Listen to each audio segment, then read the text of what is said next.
हलवा बना रही थी, हलवा। और जब बंसी की आवाज सुनी सो गोपी ने तुरंत ही कर छली माने थैथा, करछली कहते हैं, करछली हाथ में उठाया और जैसे दुर्गा मैया भागती है सो गोपी भागी जंगल की तरफ। कढ़ाई चूल्हे पर चढ़ी छोड़ दी। एक गोपी अलंकार माने कुछ वस्त्र धारण कर रही थी, गहने पहन रही थी। और ज्यों गोपी ने कान में आवाज सुनी बंसी की तो नाक के जो बाला थे वो कान के बाला नाक में लटका ली और नाक की नथनी कान में पहनी और चली दास की ओर। यही है सच्चा प्रेम। ये तो आनंद का विषय है, लेकिन सच बताएं प्रेम यही है जिसमें अपने शरीर का भी ज्ञात ना रहे, वही सच्चा प्रेम है।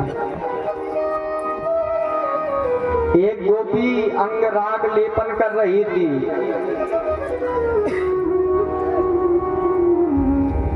और एक गोपी आंखों में काजल लगा रही थी। और ज्यों बंसी की आवाज सुनी तो एक आंख में काजल लगा, दूसरे में लगा भी नहीं और सीधे चल दी। ये कोई मनमुखी बातें नहीं, भागवत की बात बता रहे हैं कि लिम्पत्ते प्रमज्जन्त्योत्या अजन्त्याकाशलोचने व्यतस्य वस्त्र भरणा काश्चित् कृष्णान्तिकं युयु। मानो वो गोपियां गोविंद से मिलने के लिए भागी तो बहुत लोगों ने रोकने की चेष्टा की।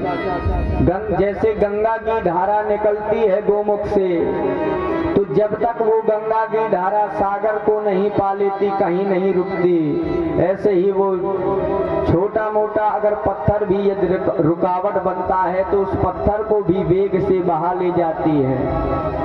और अगर पहाड़ भी उस जल के सामने आ जाए तो धीरे धीरे पहाड़ से भी वो जल रास्ता बना लेता है। ऐसे ही गोपी भागी चली जा रही। एक गोपी के पति ने कमरे में बंद कर दिया, बेचारी बाध्य हो गई गोपी। जैसे ही गोपी के कान में आवाज सुनी बंसी की, उसने तुरंत ही सोचने लगी कि धिक्कार है मेरे शरीर को, मैं कमरे में कैद बनी हूँ। पद्मासन लगाया और गोविंद का चिंतन किया तो जब हो गुणमयं देहं सत्या प्रच्छीण बंधना, उसने देह अग्नि के द्वारा शरीर को त्रिगुणात्मक देह को त्यागा और दिव्य वपु धारण करके प्रभु के पास सर्वप्रथम पहुंच गए। भगवान परीक्षित बोले, भगवान इतनी ऊंची स्थिति गोपियों की कैसे हो गई? सुखदेव बाबा कहते हैं, राजन गोपियां कोई साधारण नहीं, बड़े बड़े वीतराग संत थे। प्रभु श्री राम के रूप को देख करके जो मोहित हो गए थे वो सिद्ध कोटि के संत महात्मा द्वापर में गोपी बन के प्रकट हुए। सो आज कोई कैसे उनको रोक सकता है? गोविंद्र ये कृष्ण रसम पिबत इति गोपी। गोपी का अर्थ क्या है? गोविंद्र ये कृष्ण रसम पिबत इति गोपी, जो निरंतर कृष्ण रस का ही पान करती रहे वही है सच्ची गोपियां। और जब गोपियां पहुंची तो भगवान ने स्वागत किया। स्वागतम वो महाभाग प्रियम किम करवाणि वा व्रज श्यामया कच भूतागमन कारणम। प्रभु ने गोपियों को देखा, आओ आओ गोपियों, स्वागत है तुम्हारा। गोपियां प्रसन्न हो गई कि वाह प्रभु, तुमने सुंदर मधुर बंसी बजा करके बुलाया, स्वागत कर रहे हैं। लेकिन जैसे ही अगला प्रश्न किया, भ्रूतागमन कारण, तुम्हारे आने का क्या कारण है? बेचारी मुँह लटका के गोपियां खड़ी हो गई। एक तो बंसी बजा के निमंत्रण दिया, अरे भाई किसी को कोई निमंत्रण में बुलाए और जैसे ही पहुंच जाए फिर पूछे क्यों भाई कैसे आना हुआ, तो बुरा लगता है। लेकिन बेचारी गोपियां कैसे प्रेम को प्रकट करके कहें, अरे किसी के हृदय के प्रेम को प्रकट करके बताना बड़ी साहस की बात है। सब गोपियां मौन खड़ी हैं। भगवान पीछे पड़े हैं कि आज तुम्हारे मुंह से कहला कर रहेंगे। भगवान बोले अच्छा समझ गए, आज शरद पूर्णिमा की रात है इसलिए चंद्रमा देखने आई होगी वन में। बहुत अच्छा देखना भी चाहिए, लेकिन जंगल वाली बात है गोपियों, पति को छोड़ करके अकेले रात में नहीं आनी चाहिए। और देख लिया हो तो जाओ। गोपियों ने सिर हिला दिया कि हम ये चांदनी देखने नहीं आए कन्हैया, बहुत बार देखी है। तो भगवान बोले फिर काहे आई हो जब चांदनी देखने नहीं आए तो। प्रभु ने कहा अच्छा हमें लगता है पतिदेव से झगड़ा हो गया तुम्हारा, इसलिए रात में भाग के चली आई। अरे देवियों माताओं, घर में चाहे जितनी महाभारत हो जाए, चाहे जितना बड़ा युद्ध हो जाए घर में, लेकिन कभी घर छोड़ के नहीं भागना चाहिए। ये भगवान उन गोपियों को बता रहे हैं, क्योंकि नारी का धर्म होता है एक ही धर्म, एक व्रत नेमा, और काय वचन मन पति पद प्रेमा। क्योंकि पति ही परमात्मा होता है तो पति की सेवा में परमात्मा की सेवा करनी चाहिए। अब कई माताओं को हम देखते हैं कि भगवान की पूजा तो बहुत करते हैं, दिन भर लोटा लिए यहाँ से वहाँ, यहाँ से वहाँ, ये हल्दी ये चावल, और पतिदेव कह दे कि देवी तुम्हारी पूजा हो गई हो तो भोजन कर लो, तो 3 साल तक गाली देंगी कि यहाँ पूजा नहीं कर पा रहे तुम्हें भोजन करा दे। बताओ जो सच में तुम्हारा पति परमात्मा है वो भूखा डोल रहा है और पत्थर वाले को भोजन करा रही हो। अगर घर का जो 2 हाथ 2 पैर वाला अगर परमात्मा प्रसन्न नहीं है तो वो पत्थर वाला कभी प्रसन्न नहीं हो पाएगा।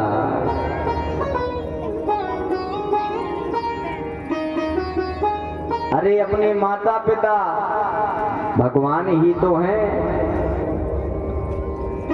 पति परमात्मा है, पति का अर्थ होता है। देखो पति चाहे जितना क्रोधी हो, पति चाहे जितना गरीब हो, पति चाहे कोढ़ी हो, कैसा भी हो, लेकिन पत्नी का कर्तव्य है कि पति की सेवा करे।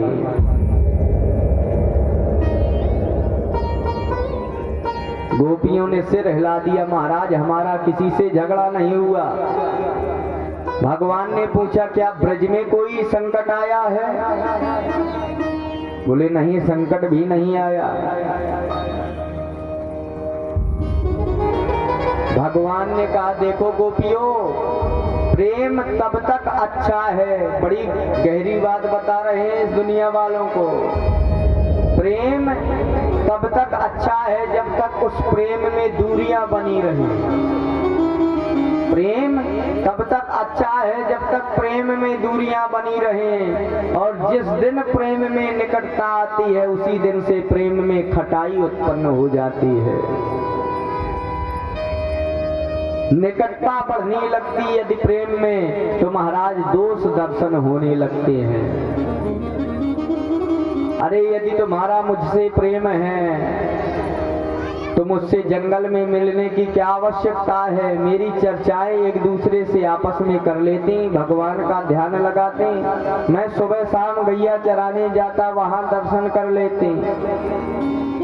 भगवान देवियों को समझा रहे हैं, श्रवणा दर्शनाध्याय मयि भावानुकीर्तना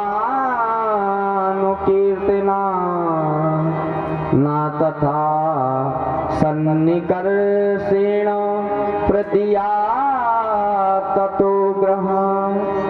देवियों लोक मर्यादा का तो ध्यान रखते, अनेक प्रकार से बेचारी गोपियां परेशान हो गई।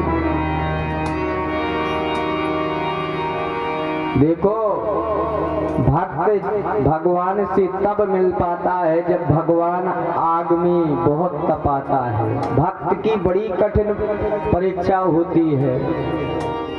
सोना आभूषण वही बनता है जो आग में तपता है, और भक्त वही बन पाता है जो वास्तव में उसके जीवन में बड़ी परीक्षाएं होती हैं।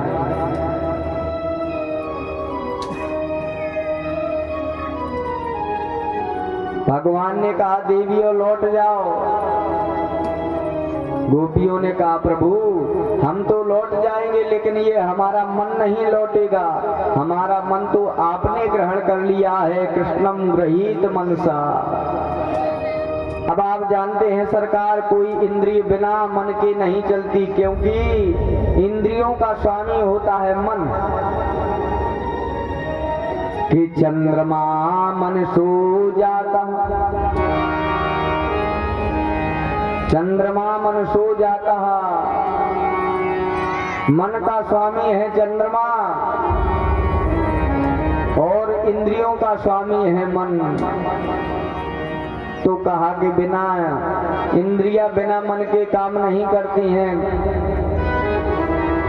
अच्छा, कान कब कथा सुनेंगे? जब हमारा मन चाहेगा, जब हमारा मन लगेगा तभी हमारा कथा सुनेंगे।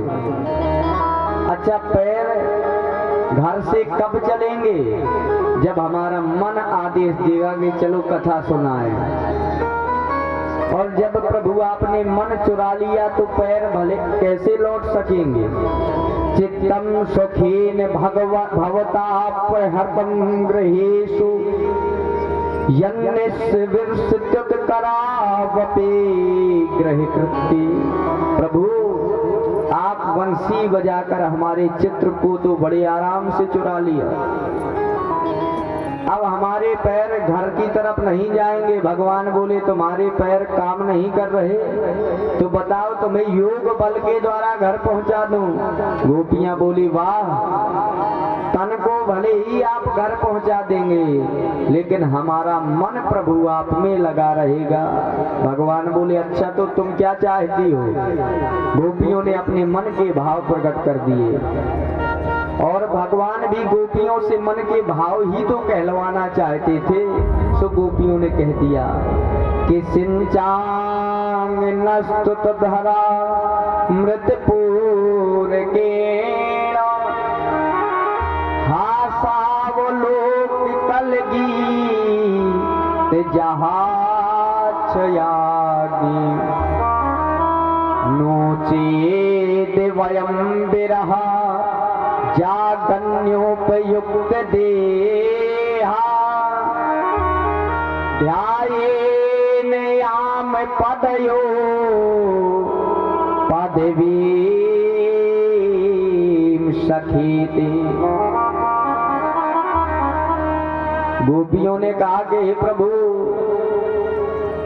आप अपने दिव्य अधरामृत से हमें कृतार्थ करो, सिंचित करो। सिंचांग नस्तधरा अमृत पूर्णेण, जो अधरामृत है उनसे सिंचांग सिंचित करो प्रभु। अच्छा, ये अधरामृत क्या है भाई? संत बहुत सुंदर अर्थ करते हैं अधरामृत का। धरती इति धरा, धरा इति धरामृतम, धरामृतम ना भवति इति अधरामृतम। बड़ा गूढ़ विषय है भागवत। इसका अर्थ क्या है? धरती इति धरा, धरा अमृतम धरामृतम, और धरामृतम न भवति इति अधरामृतम। धरती का नाम है धरा, जो सबको धारण करती है। धरा पर जो अमृत उपलब्ध होता है वो है धरामृत, और अमृत इस धरा पर कहीं प्राप्त ना हो, जो अमृत इस धरा पे कहीं प्राप्त ना हो वो है अधरामृत, अर्थात प्रेम रूपी अमृत, अर्थात रस रूपी अमृत। तो गोपियों ने भगवान से उसी अमृत की याचना की, क्योंकि परमात्मा रस स्वरूप है। एक बात बताएं आपको, महारास की जो 5 अध्याय में रास के पंचाध्यायी है, इसकी कथा बड़ी गूढ़ है। यदि इसको मन से ना सुना जाए तो ये समझ में नहीं आ सकती। प्रभु ने उन गोपियों का बहुत अच्छे से परीक्षण कर लिया, क्योंकि भगवान भक्त को तभी अपनाते हैं जब भक्त की अच्छे से परीक्षा ले लेते हैं। अच्छा भैया, हम बाजार में 100 रुपए का घड़ा लेने जाते हैं तो उस मटका को 100 बार ठोकते हैं, कहीं फूटा नहीं, कहीं टूटा नहीं, कहीं छेद तो नहीं, कहीं टेढ़ा मेढ़ा तो नहीं। और जब मन संतुष्ट हो जाता फिर मूल भाव करते हैं कि भैया 100 का नहीं, हम 50 का लेंगे। और वो जो घड़ा खरीदने गए हैं वो भी कितने दिन चलेगा, 2, 4, 6 महीने, और वो भी अगर तुमने गिरा दिया तो टूट गया। लेकिन प्रभु उन ब्रजबामाओं को, प्रभु उन गोपियों को जीवन भर के लिए अपनाने के लिए तैयार हैं। तो बिना परीक्षण के प्रभु कैसे उनको अपना सकते हैं? प्रभु ने उनकी परीक्षा ली कि इनकी संसार में किसी से आसक्ति तो नहीं, पर गोपियों ने जब सब प्रकार की परीक्षा दे दी,